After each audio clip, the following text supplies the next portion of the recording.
The Theudrcast is not affiliated and does not represent any 12-step fellowship. I, Bill Ward, the host of the Theudrcast, will be sharing my experience and my journey of recovery. That does include, but is not limited to, the literature contained in the Big Book of Alcoholics Anonymous and the 12 Steps. Our guests will be sharing their own path to recovery and what has worked for them. The Theudrcast encourages and supports all paths to recovery.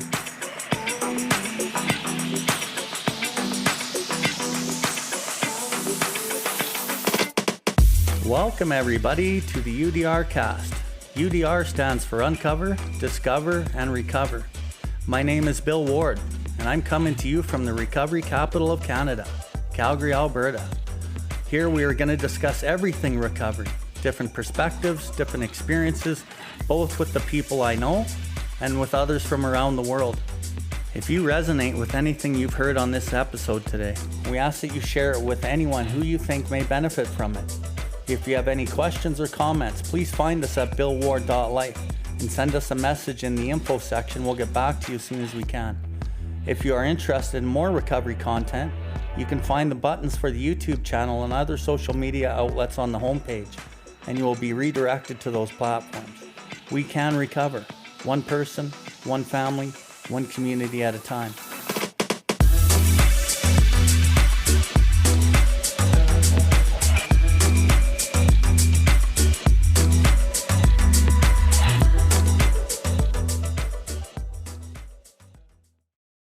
Chapter 789, page 89. And this is my favorite chapter, all-time favorite chapter to take a guy through and to read. That being said, is there anything you want to speak about before we bust into it? Anything to finish off step 11 you might want to touch on, or anything before we get into the 12 that you want to ask or touch on as we get into working with others, which is our final chapter? So Jesse said that this is his favorite chapter, his favorite process of working with other people.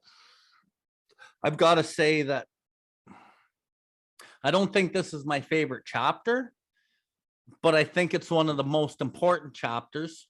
You know, I get calls almost every day of a sponsor who's fairly new, maybe in their first year or two of sponsoring, calling me, asking me what they should do, or people that are brand new sponsoring, asking me what they should do. And I don't know how many times I've said, hey, have you read the chapter Working with Others lately? And they're like, no.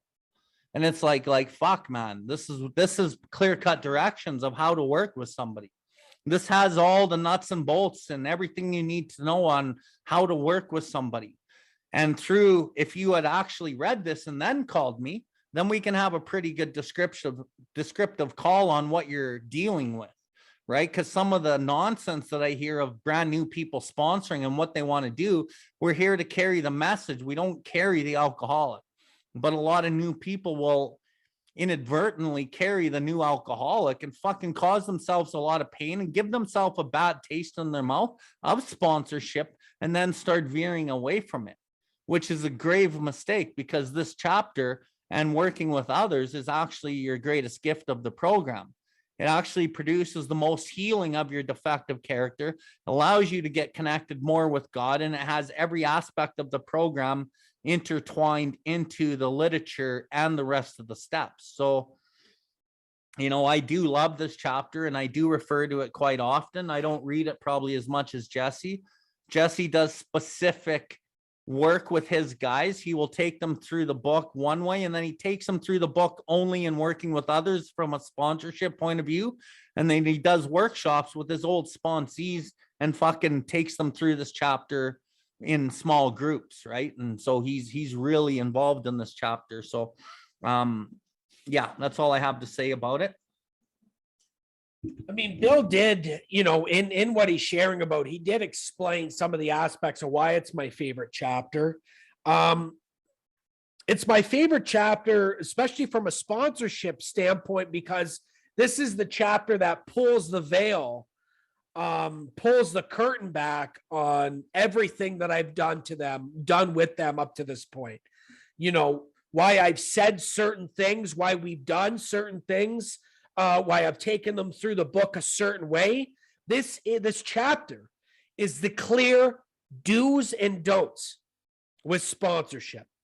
What to say, what to do with the alcoholic that you're working with, and what not to say, and fucking what not to do. You know, that being said, out of all the chapters we have, obviously this book was written 1939. This is the chapter that shows this book's age the most. When this book was written, there was not a full fellowship. This was not a global program, right? This was essentially one state, one city, one county within a state by the time this was written, right? And so when we read this chapter, it is best to understand how it was written in 1939 and how we could fucking, apply that. A lot of the information you could still apply from a practical application standpoint, but understanding how it's written, understanding where it could be applied, 2022 is going to be the best way to understand and apply working with others throughout your sponsorship, but also throughout your fucking life. Like, I could use this in career. I could use this in other more, hobby type things that I have. I could use this in many other aspects of my life. It's not necessarily so much how to treat the alcoholic.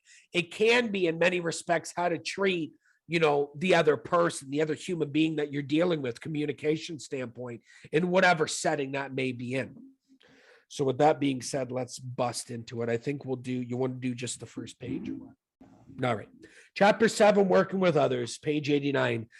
Practical experience shows that nothing will so much ensure immunity from drinking as intensive work with other alcoholics. It works when other activities fail.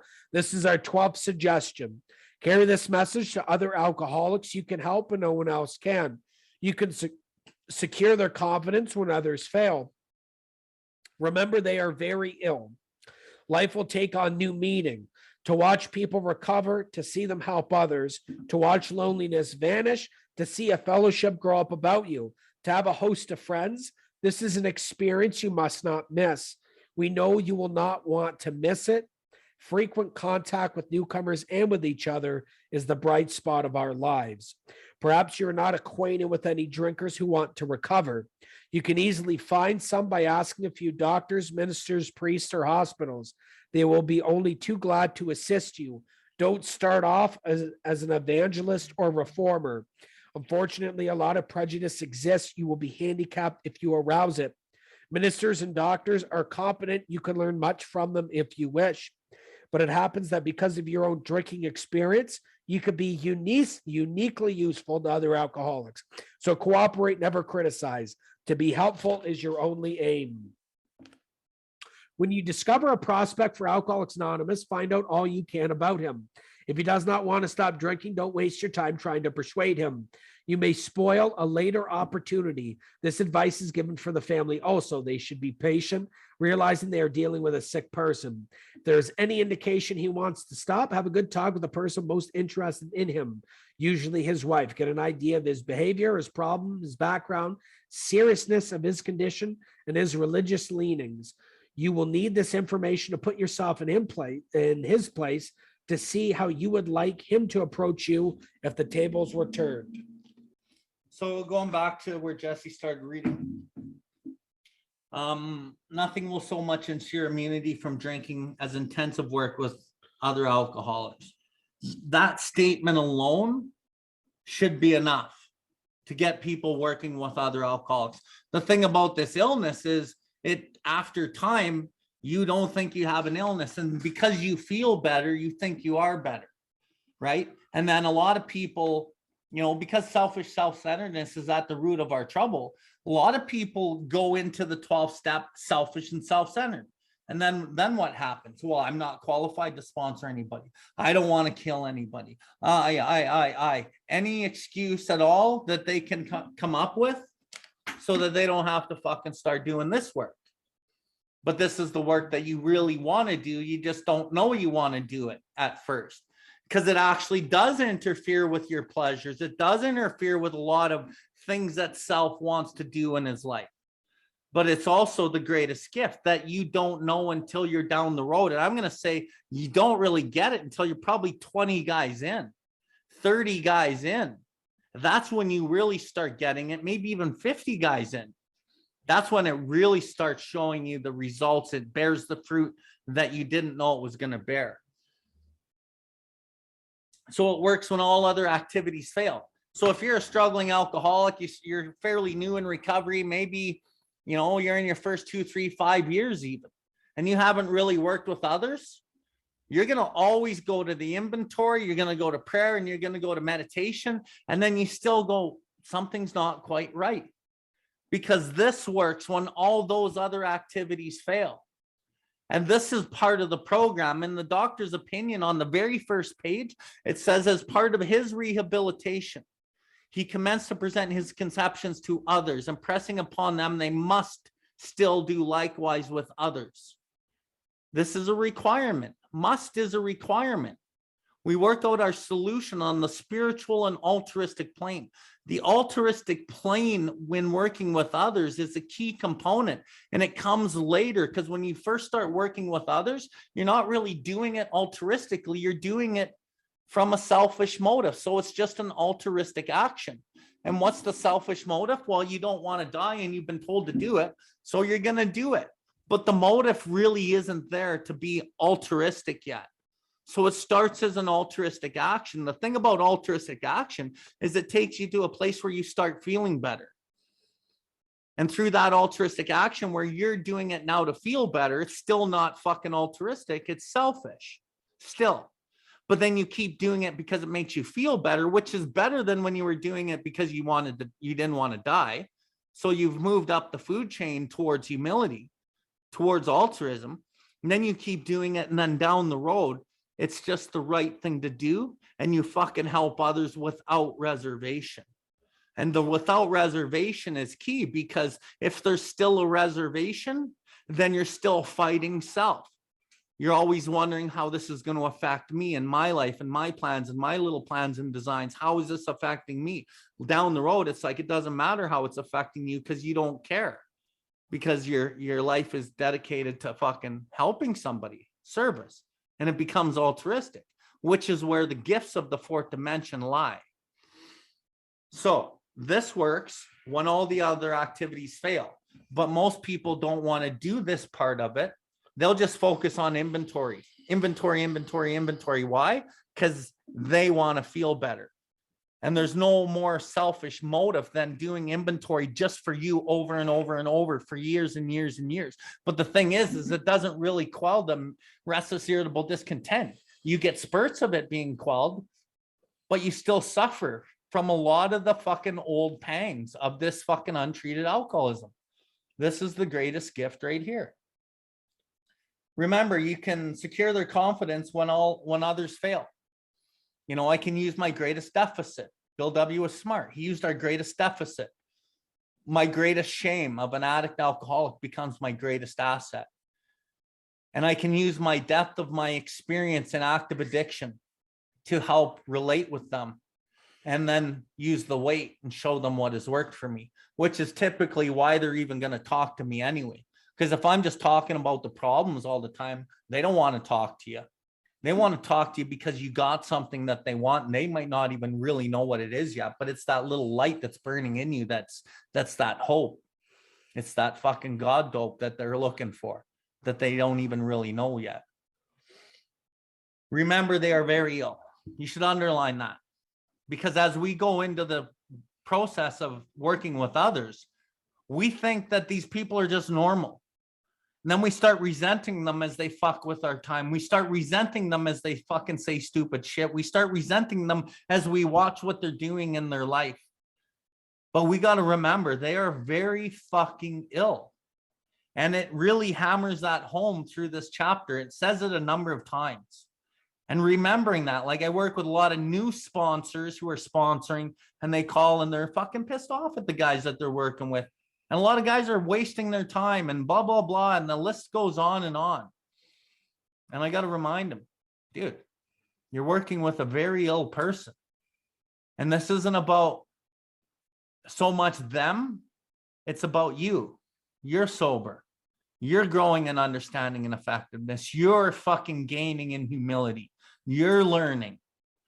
And through that process, that's what really matters. Yes, the life of the other alcoholic who we're trying to help matters too, but you can't control them. And you got to really realize that, which also builds detachment. You become unattached to people and you just start doing your job. And then down the road, what actually happens is you get so disconnected and detached with people that you're like, holy shit, this stuff's hardening me to a person I don't want to be. No, it's part of the phase. You just start understanding that it's the disease, and you will still have a heart after it's all done. You just go through a phase where it's like you feel like you don't care about anybody. At least that's the experience I've went through. And I know a lot of the people I've worked with has also went through that experience. I'm going to go down a little bit. Don't start out as a vandalist or a reformer. Unfortunately, prejudice exists.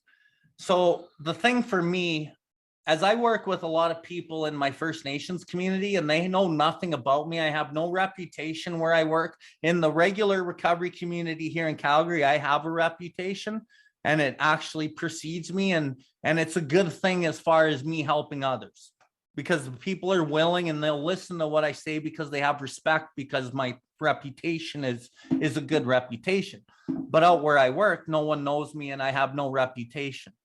So what I have to do is I got to be really careful of how I approach these people that have no idea who I am. And I can't start out as an evangelist or a reformer, because I do prejudice them. And I actually, when I start speaking the way that I do normally out here in Calgary, I actually hurt their pride.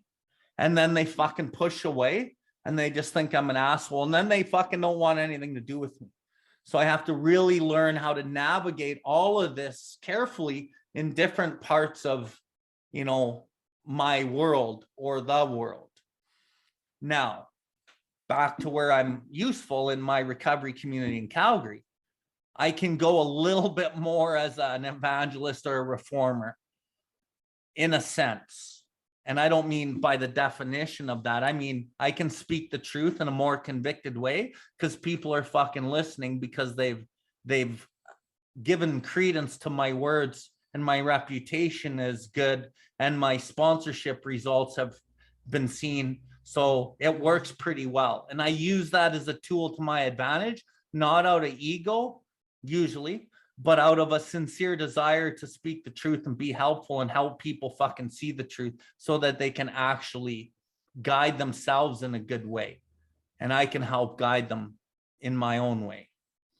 And it becomes a tool that I've aligned myself with the purpose, because there is part of my personality that I can align with the will of God to do my job as a spearhead. Again, uniquely useful to other alcoholics. I already touched on that. Next page. When you discover a prospect for Alcoholics Anonymous, find out all you can about him. If he does not want to stop drinking, don't waste your time trying to persuade him. You may spoil a later opportunity. So a really good thing when you're sponsoring, when you're new, is you always try to find out all you can about him. And you might have to start out with just general conversation, and we'll talk about that later in this chapter. But just introducing yourself to new people, just saying hi. Maybe you say hi fucking 10 times before you even engage in any type of conversation. But just saying hi to these guys will really help you and help them. But as like today, let's just say today I'm working with people. I want them to talk. I want them to talk more and more and more, and all they got to do is ask the right questions. They're going to give me all the chips. They're going to give me all the chips. To me, the alcoholic is not really unique at all. His experience through his life might be unique. His experience through the steps might be somewhat unique based on his experience in life, but the alcoholic addict typically are not really very unique at all. They will lay the chips on the table because they are selfish and self-centered, and they will give you all the ammunition that you need. And we don't use the ammunition right away, but some of that's filed for later down the road when I'm working with them. But I collect the data. I'm the intelligent agent getting to know these people. And so for anyone new here, really talk to people, talk to them about politics, talk to them about their family, like talk to them about their kids, talk to them about work, talk to them about all facets of life, and you'll gain a lot of data that will really be helpful and useful to you as you get to know them and you get them to the 5 process, you get them 12 stepped, and then you're really able to fucking help them once they're 12 stepped. Because now you can start pointing out their defective character. If they're willing to follow their part and call you when they're supposed to, then you can fucking hammer that shit and go self, and show them. Because that's what it takes to really start understanding self, right? Most people won't do those processes later in the steps, so they don't really get a good idea on what self is. Don't waste your time trying to persuade them, for sure. Don't waste your time. You may spoil a later opportunity, 100%. You just let these guys go at their own pace. And like Jesse always says, my number's always on. You just let them know that you're there when they need you. And because there's so much pride and sensitiveness and unreasoning prejudice early in these guys' recovery career, you're not going to be able to say much to some of them anyway. That's just the way that it goes, especially a lot of you new guys that don't have the reputation yet, but you're getting better. I can probably say more than you could to an individual just based on the reputation that I have, right? But for the new guys sponsoring, you got to cut your teeth, right? You got to fucking cut your teeth over time, and you're going to get fucked with a lot. But that's part of the due diligence of learning and growing and understanding and effectiveness, and not getting discouraged, and just keep going one after another. And eventually you'll find a prospect that wants to fucking do the work, and then it'll light you up, but maybe they jump off at step 8. But it doesn't matter. You keep fishing and you keep going. Again, they should be patient, realizing they are dealing with a sick person. Again, sick person. Quickly, a couple lines down, get an idea of his behavior, his problems, his background, seriousness of his condition. So just to reiterate, find out all you can get to know about him, his behaviors, his background.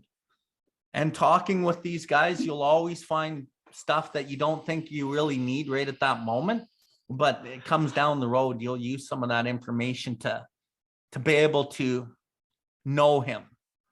This is by no means a comprehensive picture of the real alcoholic, as our behavior patterns vary, but this description should identify him roughly. You get to know the person and what he struggles with, what his defects are, and how you can be of best maximum service to this guy. That's it. Okay, so 89, top of the page. Practical experience shows nothing with so much ensure immunity from drinking as intensive work with other alcoholics. Bill already shared on that. Pretty fucking self-explanatory. Only thing I would say is, like, if I'm in a meeting and it's step 12 or working with others or sponsorship, guaranteed somebody's going to talk about this. This will be the only thing they can recite from the book. I just want to, this chapter, I just want to remind you that this is the first page, the first paragraph of this fucking chapter. This chapter goes from 89 all the way to $103, which is just to say there is much more information that we could derive from this chapter than that.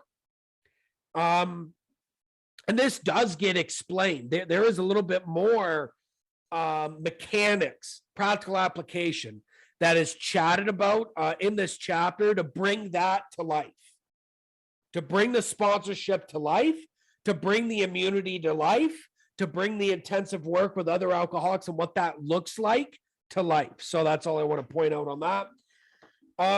Remember, they are very ill, bottom of the first paragraph. In the original manuscript, it says, remember, they are fatally ill, which is a world of difference on the sentence. This disease is not like stage 4 cancer. although the ramifications and where it ends up can be very similar to that, the problem with both diseases is one is not masked in pride.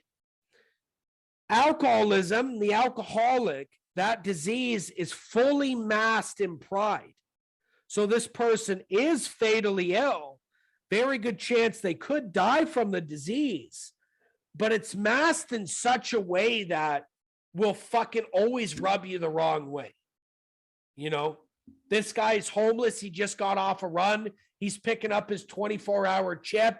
He put on a fucking, you know, newer watch. He went down to the pawn shop, got $100 shiny watch. You know, we went to fucking Baby Gap. He's wearing a nice tight shirt. You know, this guy will die of alcoholism. But what he's showing you is something that is completely opposite. He's trying to throw you off the fucking trail. And a guy like that, I zero in on. That's my guy, right? That's the guy. Remember, they are fatally ill. Life will take on new meaning. This whole piece of the bright spot, you have to remember that when this book was written, this program wasn't anywhere to be found. So you, being sober from the book, you are to build it. And so what they're actually talking about is Bill's talking about the destination actually being the journey. This is what they're talking about, is they're talking about the building and the journey of this program, right? As you are chatting with the hospitals, the priest, you are getting integrated with those people. Then you are building the meetings. Then you are building the people. You are building the fellowship. It's not to say that you can't build your own fellowship, but what you have to remember is that there's already a fellowship built. So the process is to plug into that fellowship that's already built, then to build your own fellowship through sponsorship. You're not essentially building from the ground up anymore. You are plugging in, then you are building, if that makes any sense. The journey's a little bit different. The destination's a little bit different, but building of the fellowship is very much the same. As in, what I mean by that is there is sponsor, there is sponsee, there is grand sponsee, there is great grand sponsee, and potentially even great grand sponsee, which will be your lineage of sponsorship. And there's a journey and a fellowship in that. Okay. Don't start out as an evangelist or reformer. In the 1930s, that is exactly what it says. We are not Jehovah's Witnesses. We do not stand by the C train station handing out the watchtower. That is not what we do, right? This is attraction rather than promotion. So taking that out of it, taking the Christianity aspect out of it, which is actually what they're talking about. What I'll see a lot of guys do is rely on their spiritual experiences, right? And they'll hit the spiritual aspect and turn people away from their spiritual experiences, whether that be throughout the steps or whether that be what brought them to this program in the first place. You know, it was Maine and Hastings, 2 years ago. I died. I saw God. I was revived. God, the Spirit. And listen, that's all said and good in certain aspects of the 12 steps. But if we're hitting a guy from that point, the odds of us turning them off is very great. Now, the only exception to that is, Bill's talking about having a reputation in the rooms. More often than not, Bill's going to go to a room, I'm going to go to a room, and I'm going to share, right? And after I share in that room, after that, outside the meeting, I could say whatever the fuck I want, and I could be as ballsy as I want. So in this chapter, how this process works is when you approach a man, you approach an alcoholic, you are to sell him that you are an alcoholic. When I go to a room and I share, I've already sold you that I'm an alcoholic, right? So I could go into questions, ballsy questions. I could say ballsy things to these individuals one-on-one because I've already sold myself, right? You know what I'm all about, and I have that to stand on. When I don't share in a room, my balls are cut in half. I'm definitely not as forward. I'm definitely not as frank because I am behind the 8 ball. I am still to sell him that I am an alcoholic in that conversation. That is why it is of the utmost importance that if you are a new sponsor, you are trying to get sponsees, you are going to meetings that you are sharing in, or you are taking steps to share in that meeting. One of two things I do, and I've done since early recovery, I will always sit in the front. One of which is that I don't get sidetracked by what's going on in the meeting. I am front and center for the individual who's picking people. What I will do is if the meeting's going south, and I've been doing this for years, if the meeting's going south, if the individuals maybe has picked a couple, I like to call it duds, couple duds in a row, where it's changed the meeting dynamic now, where maybe we started off solution, this meeting's going right off course. I this is what I'll just say what I say. I fuck the chairperson, which means they're looking around. Who am I gonna pick? And I lock the fuck on. I lock the fuck on. Wherever you're going, I'm watching you. And my hand to Christ, I can't tell you how many times I've been asked to share. What's made me laugh the most, though, is having sponsees do that and having chair people come up. Jess, I know, number one, that they're one of your sponsees. Number two, it's creeped the fuck out of me. Like, I do it a little bit tactful. I'm not, like that. But those two things, sitting in the front, I fucking the chairperson, because it is of the utmost importance that I share in that meeting. And it does not have to do with me and hearing Jesse talk or any of that kind of shit. It solely has to do with specifically the men in the room that need to hear that message, the specific message of alcoholism and the specific solution of alcoholism.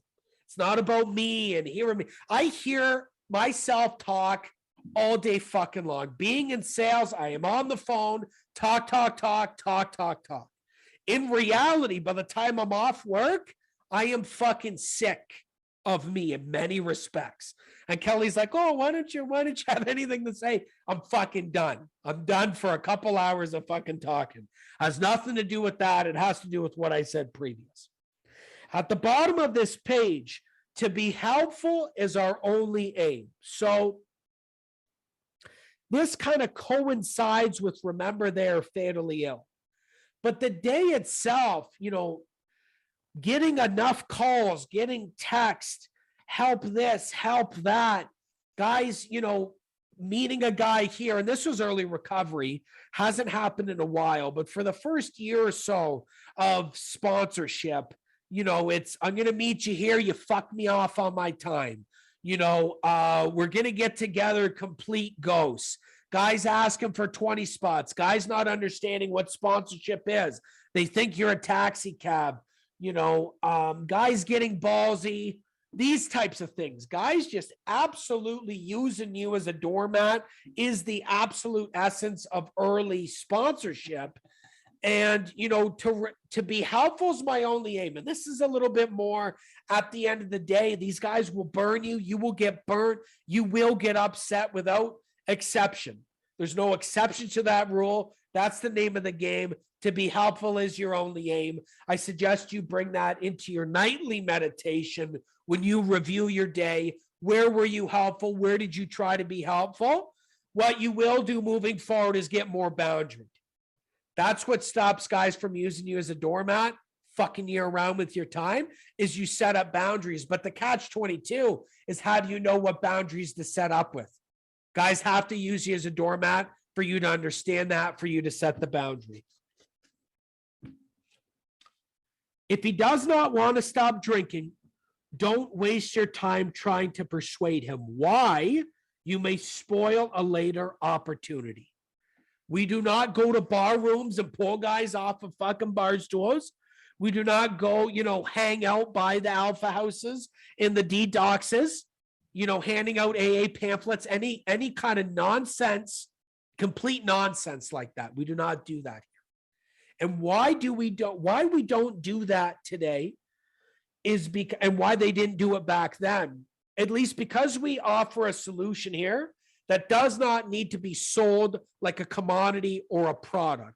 Especially in this day and age, there is such an infrastructure set up that I could go to any meeting with this information.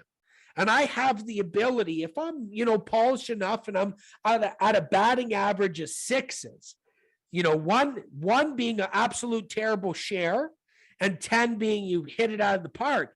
If I am at a consistency of 5 or 10 or 5 or 6, that's my batting average, I will get sponsees. And so in saying that, when you understand the value of this program, you understand that there are individuals in this room right now that need this program. Not outside here, not at the C train station or Alpha House. Right here, right now, there are individuals who need this, right? And if they take it, so much the better. If they don't, my phone's always on. It has to be that way, or else I get stuck up. If I get hung up on any 1 or 2 guys, it makes me miserably ineffective. The only exception to that would be a family member of yours, would maybe be a friend of yours, or a business acquaintance. Those types of things can make it a little bit more tricky. You could get a little bit more emotionally involved in their recovery, and that's something you're always going to watch for. You never get emotionally involved with the individuals that you're working with. As a rule of thumb, I don't get emotionally involved till step 5 after. Most men, most individuals won't make it to step 5. So I'm fairly cold up until that time. Once they do the 5, we have a good idea. They're starting to get some benefits immediately right after that 5. I'm starting to get a good idea that they're here to stay, or at least they're going to continue on with the work. One thing I did miss that I do want to touch just before 89, bottom of that paragraph. Because of your own drinking experience, you could be uniquely useful to other alcoholics. So yeah, sure. I drank, I got drunk off of hard liquor. You got drunk off of beer. You did crack cocaine. I did meth. Even if I did crack cocaine and you did crack cocaine, we could still be in 2 totally fucking different aspects. Let's say me being on the street smoking crack cocaine and you being, white collar, high finance smoking crack cocaine. 2 totally different fucking things. One thing that is not different will never change and has never changed. And where you could be uniquely useful to the next alcoholic or addict is alcoholism, the restless irritable discontent, understanding that very, very heavily, being able to spot that in individuals. And alcoholism, and what's the fucking alcoholism? I just had a fucking mental blank spot. But alcoholism, understanding alcoholism in its deepest form, not so much, and the feelings before the drink and after, before the drug or after. The feelings and alcoholism. That's what will enable you. Like if let's say you never did heroin, you sponsor a guy with heroin. How can you sponsor him? You sponsor him from alcoholism, the restless irritable discontent, and the thoughts and feelings before and after the substance. That can transcend whatever substance you're dealing with, whether it be gambling, whether it be sex addiction, alcohol, you name it. You have the ability to sponsor anybody. And it takes you from, let's say, only sponsoring meth heads to sponsoring anybody. And it bores open your maximal usefulness to this program and other programs like it. Okay, I just want to end on this. Get an idea of his behavior, problems, background, seriousness of his condition, religious leanings. So you got to remember that when this book's written, it is you are to build the fellowship. It's not built. So how do you do so? You get in touch with a couple of doctors, priests, hospitals, right? You call a hospital, you talk to Nurse Ratchet, you say, is there any alcoholics? Is there anybody I can help? She says, yes, Mr. Johnson just came in, you might be able to help in. Okay, well, can I talk to Mrs. Johnson? And this is it's that type of situation that brings us to the information here.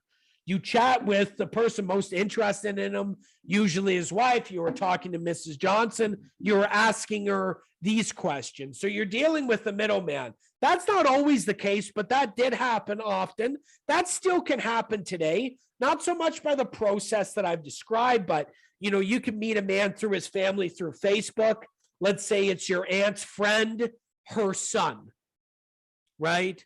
Or your mother's friend, her husband, for example, right? This is how you can meet people today through the family. Generally, you're dealing with the individual. It's direct. It's at the source. These are the questions you're asking him. It's going to be pretty difficult to get some answer to these questions if you don't share. When we in that room, get an idea of his behaviors. Ideally, you're looking for the behaviors in the room, right? So typically how I'm drawn to men in the room will be solely through meditation. It will be inspirational thought or decision. When I am meditating, and out of the meditating, I look around. I solely focus on, I am in that meeting for the alcoholic men in that room. Nothing fucking shy of that. Very rarely do I talk to women in the room, not only because I'm a recovered sex addict, but because I go there solely with one purpose and one purpose only. If it's shy of that purpose, I'm not at that meeting. So when saying that, in between the meditations that I'm doing, I am looking for the men. I am looking for very clear signs of alcoholism. I am looking for this guy burning a hole in the floor. Everybody laughing. He's not laughing. He's gotten up 3 fucking times throughout this meeting and looks like his leg's going to shake off. I know that that's full-blown alcoholism. These are the things that I'm looking for. That's the man that I'm talking to. Not necessarily talking to the guy who gets up and get a 24-hour chip, unless it's full-blown alcoholism that I see, then maybe. But for the most part, if he gets up and gets a chip, he's already put a cross on his back. If there is crosshairs on his back, if there's other individuals that sponsor, they could deal with him. I'm going to deal with the guy who got here fucking late and who is leaving fucking early. That's my guy. The guy who doesn't laugh, who doesn't fucking share, who potentially blows his brains out tonight. The guy who goes to this meeting so unfucking comfortable that he has to go late and he has to leave early. That's the guy. That's my boy. That's the guy that I'm going to sort out. And you'll find if you clue into this, nobody talks to this guy. Very few people talk to this guy. Is that it? Okay, so that's his behaviors in the room, his problems, background, seriousness of his condition. You have to understand that these people are selfish, self-centered. You start asking them some questions about themselves. Generally, they have no problem talking about themselves. In fact, they're gratified. They couldn't be happier that somebody's asking them about them, and they generally will have no problem telling them all you need to know about them. That's all I have to share. I think we've gone over a tad bit in time. Is there any questions on that quickly? I want to add something. So, I know we got some newer sponsors on here. Talked about cutting your teeth in the processes of being a doormat is how you put it. I know for me, it took me at least 15 to 20 guys just to even get a system, just to get any type of a forward system. The first 10 guys, I didn't even know what was going on. Maybe the first 15 or 20 guys, I had, not much direction on how to really structure what I was doing with these guys, what readings to give them, how they weren't going to fuck with my time, what boundaries that I need to set. That took at least 15 to 20 guys. Once I had about 30 to 40 guys, I had a really good system. I had some things locked in place, and I was able to move confidently as a sponsor through the rest of my sponsorship career. But it took probably 30 to 40 guys to really get a decent system. Once I get the 30 or 40 guys, now I start learning about the different types of the traits and the passive aggressive, passive guys, and navigating different aspects of their personalities that makes me more effective moving down the road. But so asking Jesse, what's your experience with what it took you to figure out your own systems and 10, 20, 30, 40, 50 guys in? Well, I didn't even know what the fuck I was talking about. I had no idea. It was actually through sponsorship and continuously sponsoring guys that I was able to put a lot of the pieces of the book together. And so from the point of me and Bill going through the literature together, we don't go through the literature anymore. How we've built a relationship from after getting out of the literature and then our own sponsorship is like, something will be revealed to me out of my early sponsorship and I'll bring it up with Bill, right? Does this make sense? Is this fucking nonsense? Is this what you're seeing? That type of stuff. So I'd probably say the first maybe 20 guys solid. And that's not 20 guys fully through. No. That's like with my own sponsees, they'll say, "Oh, Jess, handed out a couple numbers. Oh, so how many guys you got? Oh, I got, 5 guys have handed out 5 numbers." I said, "So you got no fucking guys." You know what I mean? Handing out numbers is not even goddamn close to what the fuck we're talking about. So putting that aside, a guy said he's going to meet with you. You're going to go through the book. Maybe you make it to 3, right? Maybe you make it to 2. That's what we're talking about. Typically, the first 10, 15 guys, you don't even get past 4, right? Now, there's exceptions to that rule, of course, but until I got really the first 20 guys to step 4, let's say, maybe another 5 to 10, 2 of those through the first 12 steps, I had my 1 to 4 down fucking pat, but was lacking from 6 to 12. So it maybe took more experience, and really good sponsorship has to do with vetting the man. That's main sponsorship, and getting these guys through mainly has to do with vetting these guys. Has nothing to do with your time, but being able to properly vet guys. That's what makes good sponsorship or bad sponsorship. And not bad sponsorship as in it doesn't work out and it doesn't work out and it doesn't work out. Instead of wasting your time on those guys and displacing energy you might not have, you are only displacing it on the guys that are showing the willingness, right? You don't have to call them, they call you. They don't fucking complain, they're right there. Jess, where do you want me to meet you? I'll take the fucking bus. These types of guys.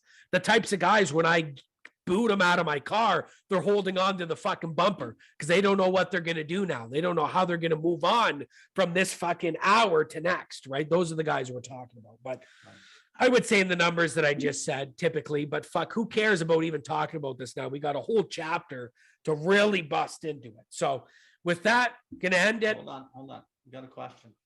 How and from where we get sponsees if we don't have information about meetings? Well, I mean, in this day and age, sponsorship has changed. I mean, you could solely do digital sponsorship today. 100%. Like, that wasn't a fucking thing. I had heard about guys doing Zoom meetings, but they predominantly were working out of town or were working outside of the country.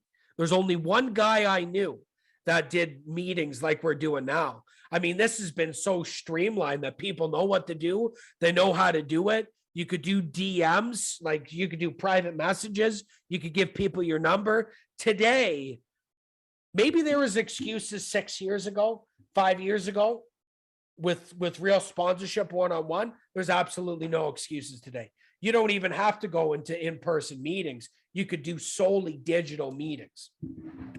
That's it. Okay, we are going to shut it down with the Serenity Prayer. Thank you for tuning in to the Theudrcast. We hope you have enjoyed this episode. The viewpoints and the opinions expressed today were solely of the individual sharing them. If you resonated with this episode, please follow us and share this link with anyone that may benefit from it. Please visit us at Billwardlife to see everything that we have going on. We can recover, one person, one family, one community at a time.